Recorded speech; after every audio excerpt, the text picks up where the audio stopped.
Hola, bienvenida, bienvenidos. Gracias por acompañarnos en este resumen semanal de noticias que comienza con estos adelantos. La producción de la vacuna contra la COVID-19 en Argentina se espera para final del año 2020. La Central Obrera Boliviana anunció una tregua hasta el 18 de octubre, fecha prevista para la realización de las elecciones en ese país. Una nueva matanza deja en evidencia el recrudecimiento de la violencia en Colombia. 8 jóvenes fueron asesinados la pasada semana. El convenio que protege a los niños de las peores formas de trabajo recibe ratificación universal en la Organización Internacional del Trabajo. Con la consigna "El hambre no está en cuarentena", trabajadores y trabajadoras protestaron en el centro de Asunción, capital de Paraguay.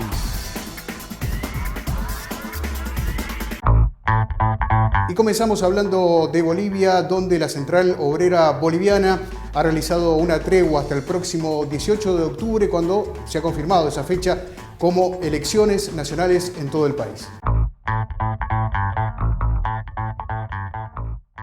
El líder de la Central Obrera Boliviana, Carlos Huarachi, afirmó que el objetivo de la tregua es darle un cuarto intermedio al conflicto a nivel nacional hasta el 18 de octubre, fecha de los comicios generales. Instruimos a los movilizados para verdaderamente pacificar el país, agregó en rueda de prensa el dirigente sindical. Huarachi aseguró que con la ley aprobada la pasada semana por el Congreso y luego promulgada por el Gobierno y ratificada por el Tribunal Supremo Electoral, se garantiza que no habrán más aplazamientos en la fecha prevista para las elecciones nacionales el 18 de octubre. Y nos vamos ahora a Brasil, donde 100.000 trabajadoras y trabajadores del correo han comenzado una huelga en ese país.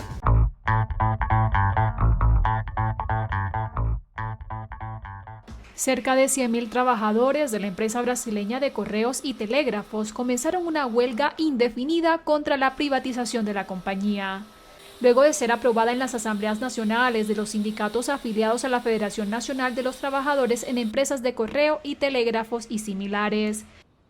Esta organización denunció en un comunicado que el gobierno brasileño ha retirado en plena pandemia derechos de los funcionarios como el adicional de riesgo, pagos de horas extras y adicionales nocturnos y auxilio de alimentación, entre otros. Los trabajadores protestan también contra la negligencia del gobierno en medio de la emergencia del coronavirus, que ya deja unos 108.000 muertos y 3,35 millones de infectados en el país, y aseguran que ya perdieron muchos compañeros por la COVID-19. Un tercer motivo para la huelga, según el sindicato, es la posible privatización de los correos, que figura entre las prioridades del liberal Paulo Guedes al frente del Ministerio de Economía del Ejecutivo del presidente Jair Bolsonaro. Los correos son el principal responsable de las entregas en Brasil, el segundo país del mundo más castigado por el coronavirus, y donde las ventas a través del comercio electrónico se han disparado desde el inicio de la pandemia. El hambre no está en cuarentena es el eslogan que trabajadoras y trabajadores de Paraguay han presentado para realizar una serie de movilizaciones.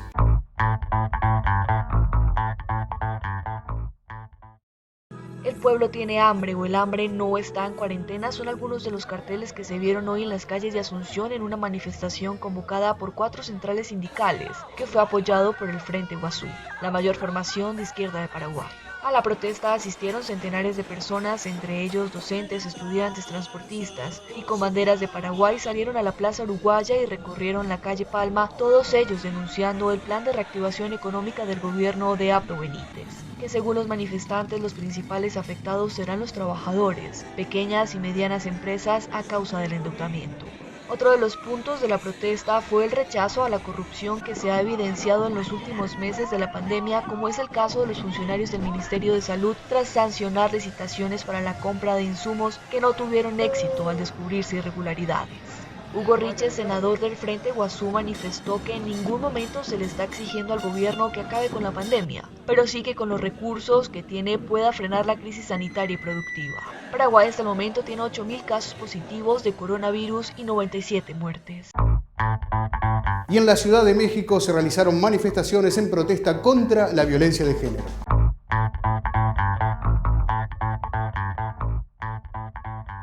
Las mexicanas retomaron las calles para conmemorar un año de la protesta No nos cuidan, nos violan, protesta que denunció abusos sexuales de la policía de Ciudad de México y despertó un movimiento feminista contra el machismo de Estado.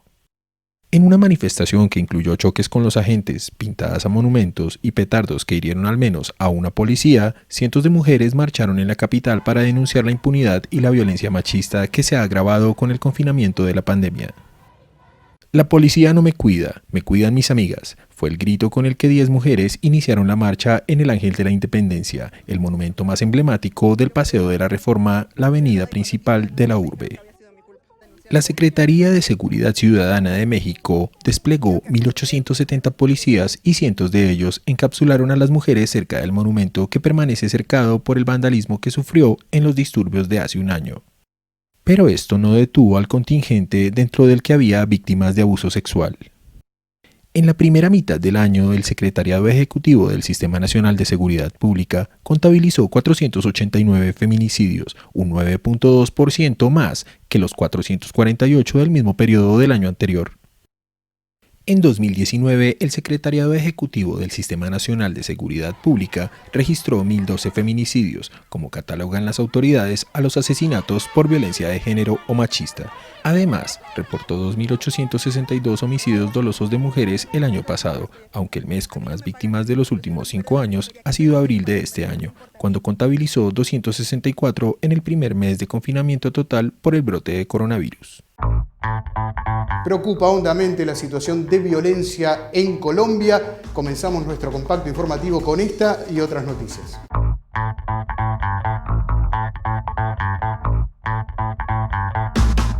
Una nueva matanza deja en evidencia el recrudecimiento de la violencia en Colombia. 8 jóvenes fueron asesinados la semana pasada en Samaniego, Nariño.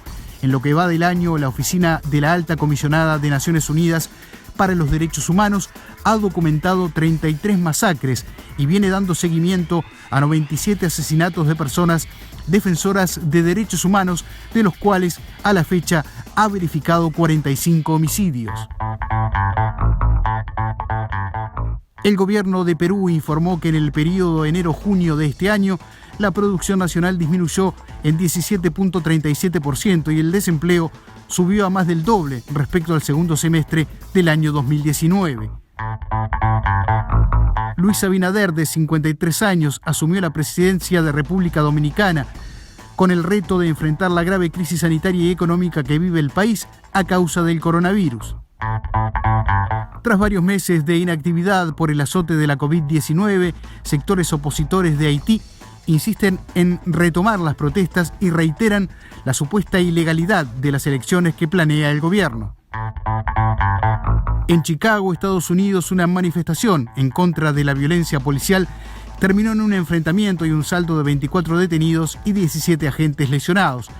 La protesta, ocurrida en el centro de la ciudad, se tornó violenta cuando un grupo de policías bloqueó el paso de la marcha en una calle y, según los protestantes, llegó a golpear con sus bastones a algunos de los participantes. El sindicato más grande de Alemania, IG Metall, ha propuesto una semana de 4 días para proteger los puestos de trabajo de las personas en medio de una recesión económica relacionada con la pandemia.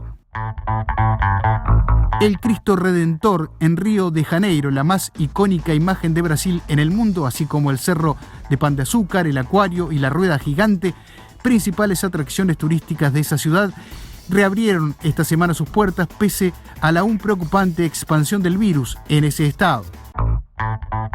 Un informe de Naciones Unidas advierte que el crimen organizado ha entrado en la economía informal de El Salvador.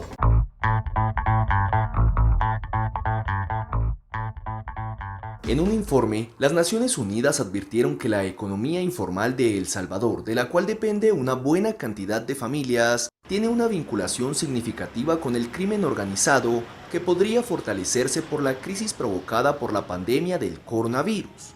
El documento, denominado Desempleo, Economía Informal y Crimen Organizado, una aproximación desde el análisis sistemático de El Salvador, señala que este país tiene una considerable economía informal, la cual se incrementará en la medida en que las personas desempleadas a consecuencia de la crisis económica se trasladen a la misma para obtener medios de subsistencia. Se estima que en El Salvador se pierdan entre 350.000 y 550.000 empleos, entre ellos al menos 140.000 del sector informal, según el informe de la Oficina de las Naciones Unidas contra la Droga y el Delito UNODC. El organismo explica que el concepto de economía informal hace referencia a todas las actividades económicas realizadas por los trabajadores y las unidades económicas que en la legislación y en la práctica no están cubiertas o que están insuficientemente cubiertas por los sistemas formales o no lo están en absoluto. La UNODC asegura que en El Salvador se considera al sector informal como el segmento del mercado de trabajo urbano compuesto por asalariados y trabajadores familiares ocupados en establecimientos de menos de 5 trabajadores y trabajadores por cuenta propia. Además, el informe indica que el involucramiento de las pandillas en el comercio informal y formal del centro histórico de San Salvador se ha constituido en un factor importante para la ejecución de diversos delitos. Preocupa en Chile el estado de salud del líder espiritual de la nación mapuche. Vemos el informe.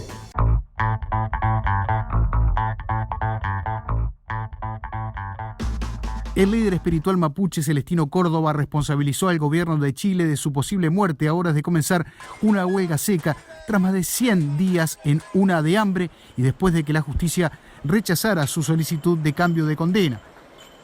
Como aquel gobernante no tiene suficiente sabiduría para resolver los distintos conflictos sociales, por no estar a la altura, finalmente me matará, indicó Córdoba en una grabación de audio entregada a los medios por sus portavoces. El machi, quien fue trasladado desde la cárcel de Temuco, al sur de Chile, a un hospital por su crítico estado de salud, confirmó que recrudecerá su protesta a partir de la pasada semana. Por la libertad de todos los presos políticos mapuche y no mapuche, por los derechos y dignidad del pueblo nación mapuche, por la devolución de nuestros territorios ancestrales, por los antiguos y recientes caídos en manos del Estado chileno, estoy dispuesto a dar la vida, agregó Córdoba. Por primera vez en la historia de la Organización Internacional del Trabajo, sus 187 miembros han firmado un convenio de protección para los niños.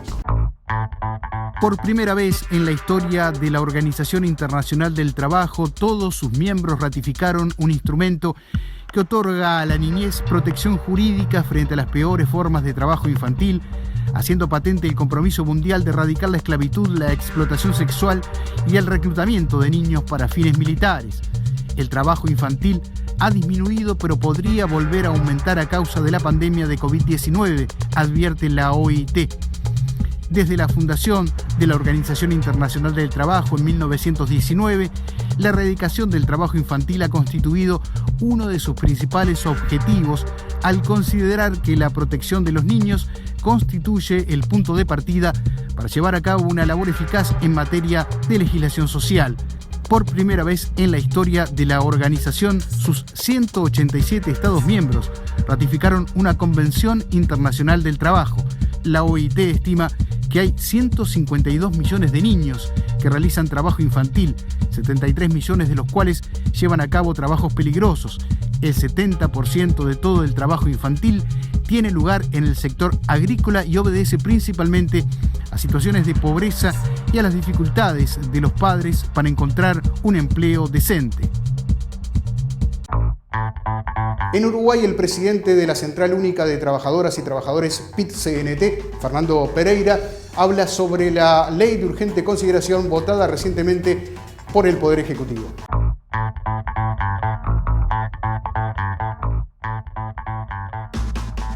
Estimados compañeras y compañeros de la CCA, en pocas palabras quiero explicarles lo que significa la ley de urgente consideración para los uruguayos. En primer lugar, es una ley abarcativa que tiene un proyecto de gobierno en una ley que trata temas de seguridad, de educación, de libertad sindical, de libertad de protesta, de inclusión financiera, dentro de un solo paquete legal, lo que ya le quita mucha calidad democrática, pero al mismo tiempo altera los derechos de los trabajadores, por ejemplo el derecho de huelga, en este caso el derecho de ocupación o el derecho de piquete de huelga, que como ustedes saben está habilitado por la OIT.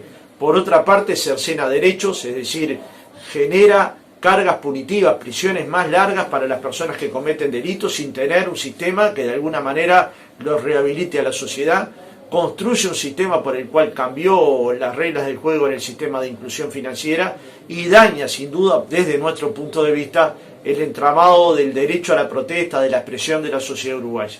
De forma tal que el PIT-CNT entiende que esta ley es claramente retardataria de los procesos en los que se venía avanzando en términos legales y va a retroceder en libertad sindical, en derecho al piquete, en derecho a la educación. Van a desaparecer, como hoy se conocen, los consejos de primaria, secundaria y UTU, en lo que tiene que ver a seguridad pública, en una norma que se le llama comúnmente el gatillo fácil, es decir, que hay que probar la legítima defensa policial y que nosotros creemos que no son artículos que ni favorecen a la seguridad de la nación ni favorecen a la seguridad de los sectores más humildes. Por otro lado, las urgencias de la gente, como ustedes saben, están tener un plato de comida.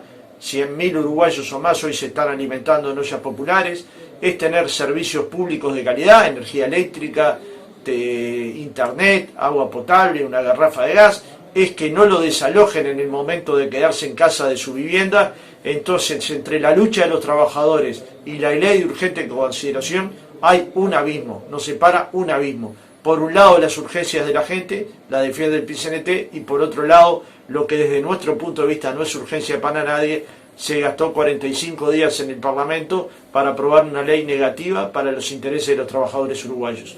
Nosotros estamos comprometidos y analizando cuál es el mejor mecanismo para ir contra la ley, pero lo que no hay duda es que vamos a luchar contra una ley que es antipopular, regresiva para los derechos de las personas.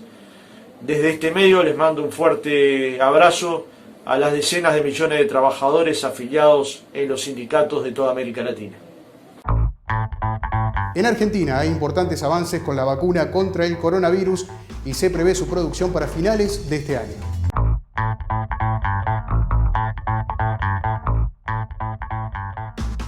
El laboratorio argentino mAbxience confía en que los resultados de la prueba clínica de la vacuna desarrollada por AstraZeneca en colaboración con la Universidad Británica de Oxford sean positivos e iniciar su producción a finales de este año o principios de 2021. El presidente de Argentina, Alberto Fernández, anunció este 12 de agosto que su país, junto con México, producirá entre 150 y 250 millones de dosis de esta potencial vacuna para Latinoamérica. El laboratorio argentino del grupo Insud será el responsable de la producción de la sustancia activa de la vacuna, mientras que el laboratorio mexicano Liomont completará el proceso de formulación y envasado.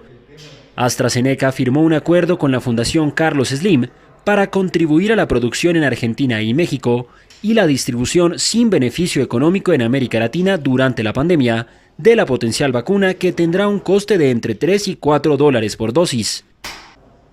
El director de operaciones de la planta de mAbxience en Garín, en la provincia de Buenos Aires, Lucas Filgueira, explicó que los trabajos para la producción de esta vacuna se iniciarán la tercera semana de agosto, con la transferencia de la tecnología por parte de AstraZeneca. La planta está preparada, fue diseñada para ser flexible y tomar procesos que no conocíamos.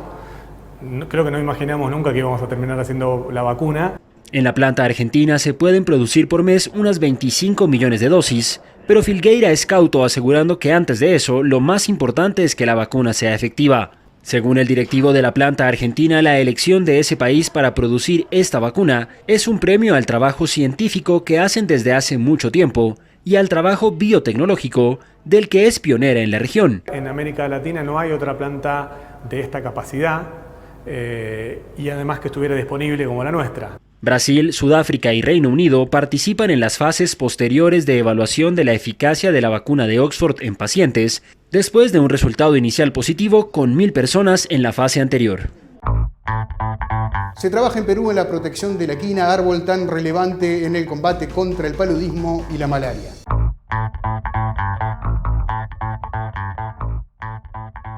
Luego de salvar muchas vidas de enfermedades como el paludismo en la época colonial o la malaria, el reconocido árbol de quina, que está plasmado en el escudo nacional del Perú, se encuentra en riesgo.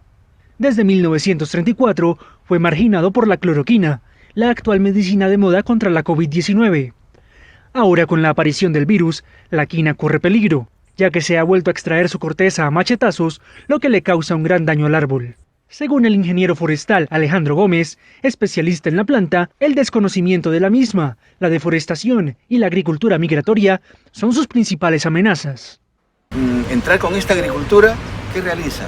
Incendios forestales, porque les es más fácil ellos con un fósforo realizar un incendio que a veces no saben manejar el incendio y hay grandes extensiones.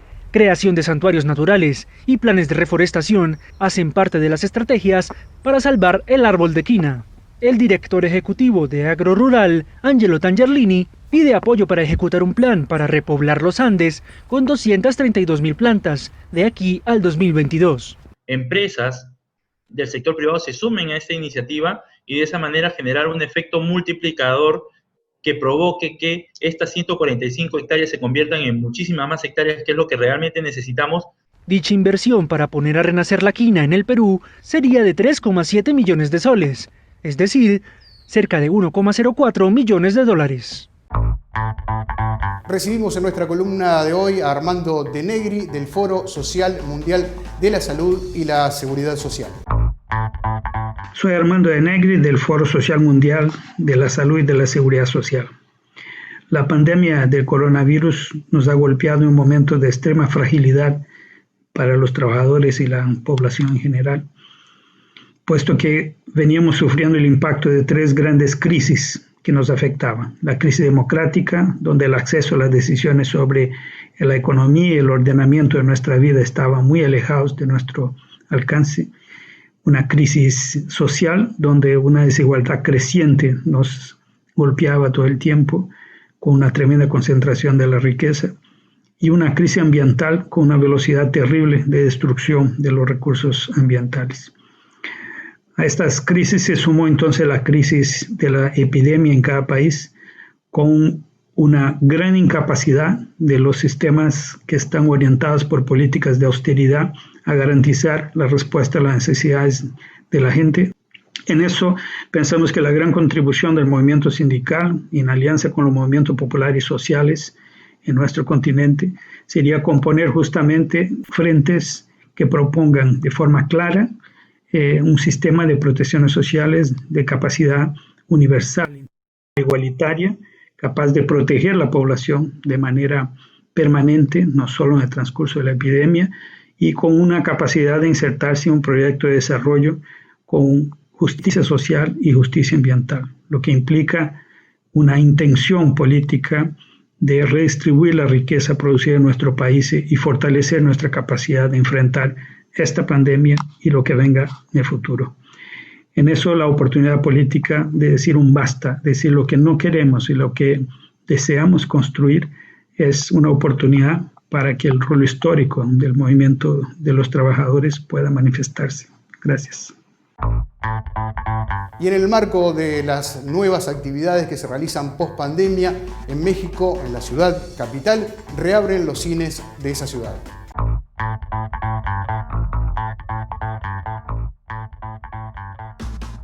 Las salas de cine de Ciudad de México reabrieron para activar el sector luego de las cuarentenas. Esta reapertura se dio bajo una serie de medidas de prevención pactadas con la Secretaría de Salud para evitar contagios de coronavirus. Los espectadores tienen que cumplir con unas reglas indispensables como utilizar todo el tiempo el cubrebocas, gel desinfectante de manera constante y guardar la distancia entre sillas. Los cines señalarán un solo sentido de entrada y salida, no podrá haber cruces en el pasillo junto con la señalización de los asientos que no pueden ocuparse en las salas para asegurar una sana distancia y fomentar la compra de boletos en internet. Las reglas que deben seguir los empleados de los cines son utilizar de manera obligatoria y permanente el cubrebocas y careta y todos los que tienen atención directa con el público. Además deben implementar filtros sanitarios que implica la toma de temperatura y no permitirán el ingreso de ninguna persona sin cubrebocas. También mantendrán la sana distancia, es decir, por lo menos una separación de 1.5 metros entre personas y entre trabajadores y clientes. La Ciudad de México, con más de 9 millones de habitantes, concentra casi una sexta parte de los contagios y fallecidos de COVID-19 a nivel nacional, con más de 80.000 casos y 9.000 decesos confirmados. Soy José Sena desde la sede intercontinental de la CSA en Montevideo, Uruguay. Gracias por acompañarnos.